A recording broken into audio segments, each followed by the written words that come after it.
Sir அது charge போடாம போட்டுட்டான் நடுபையா. இந்த இது அந்த இதுல போட்டுட்டான் போல இருக்கியா அந்த செவுத்து மேல. அது மழை பெஞ்சு அப்படியே செல்லு உள்ள தண்ணி விட்டு என்ன வந்துன்னு தெரியலையா. அப்படின்னா நீங்க செல்லு வாங்கின கடையில தான் சார் கொண்டு கொடுத்து. அதான் கேளுங்க, கதையை முதல்ல கேளுங்க. வச்சிருந்தேன், அப்புறம் காசு வேற இல்ல உங்கள்கிட்ட. 100 நாள் சம்பளம் வரணும் பார்த்தா ஒருத்தரும் குடுக்கல. உங்களுக்கு வந்து வோடஃபோன்ல என்ன தகவல் வேணும் அதை மட்டும் சொல்லுங்க. வேற ஒண்ணும் தகவல் ஒண்ணும் வேண்டாம்.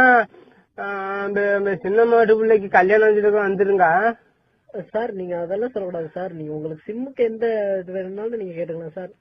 இதெல்லாம் பேசக்கூடாது. என்ன சார் புரியாம பேசுறீங்க? கல்யாணத்துக்கு வர மாட்டீங்களா? வந்து இப்ப நான் என்ன உங்களை சொல்றது? அதெல்லாம் வரலாம் சார். வேணா பத்திரிக்கை வைங்க சார். பத்திரிக்கை பார்க்க மாட்டேன்.